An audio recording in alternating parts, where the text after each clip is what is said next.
So what is up? We have another dump truck here. We have the Huina 1536 and nice weather today. So this will be our first outdoor unboxing of 2025. I didn't really plan on getting another Huina lower end dump truck because I'm actually saving up right now. I'd like to get one of the big 120th mining trucks or just a much larger metal truck, all hydraulic, something that can lift around 50 pounds. This thing though showed up on my feed and I was checking it out, and for $125, I think they've really stepped their game up, and I was thinking this one might actually be not too bad to modify. Well, I think they've actually, I've watched some videos on it, they've gone through the trouble of giving it suspension for once. The other Huina trucks, there we go. The other Huina trucks that we've gotten in the past didn't have any suspension on them. Now the double E 6x6 Volvo did. That's a pretty cool little truck too. All this stuff out.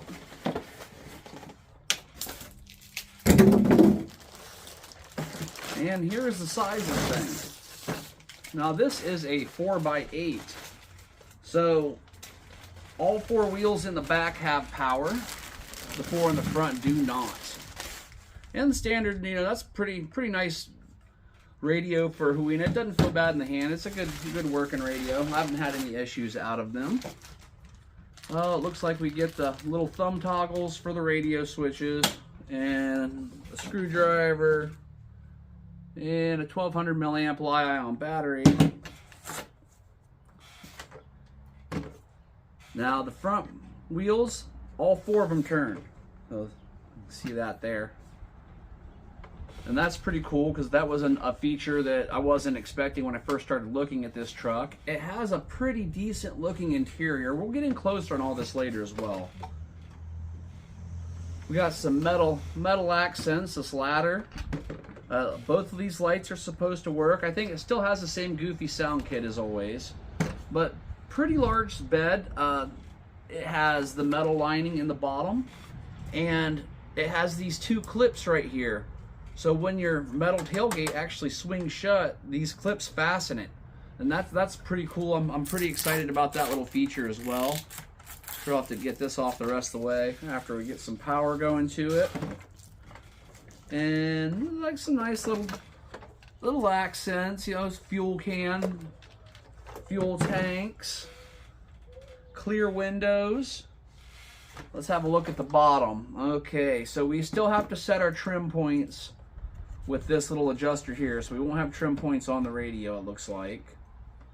Our battery will go right here, and that's just a little Phillips head deal.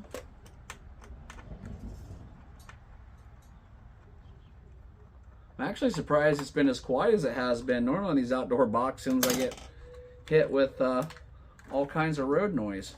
Alright, so we have their own style battery connector, but not to fret. It has this loop around, just like a redundancy ground or something they put in there. It just has a standard 2-wire lead going in, so you can't change this out to a connector of your choice, which will be an XT60 for me. But in the meantime, when we do our first test, I'll go ahead and use the stock battery that came with it. And, oh, here we go, look at that. We have suspension. It looks like the whole back's sitting on a spring rail for this axle. Maybe both axles are on the same set of springs, it kind of feels like. Now on the front, they're all independent. And our ground clearance. So before, when I would even just try to drive on flat dirt with my Legendary, which is the same as a Huina truck, it would get caught right here. I had to take a Dremel tool and grind a bunch away just to be able to get it through mild dirt. I'm hoping with the clearance we have here, it looks like, I'm guessing around an inch to inch and a half of clearance, which is a lot more than I had previously. Well, I'm gonna get a battery in this. We'll take it out, give it a try, and then I'll get you in close and let you kind of look at some of the close-up features. And that should wrap us up.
kill the sound. And all right, let's talk about it. Not half bad, really. It took a little finesse in a couple places, but it steers fine, it dumps fine, and it got over some decent terrain. I mean, you can see it left the tracks through the muddy ground over there, all the way back to our excavator site. Now let's see if, hopefully, I don't know if this will focus in or not, but it's got a really decent looking little interior in there. Let's put this, go ahead and lift this up. And that is a really nice looking little metal ladder. I think the feet are plastic, but the railing's metal. It's got little handrails that hang on here and there. Now the lifting angle, that's it. So I mean, I would like that to be a little more, but it's not a deal breaker.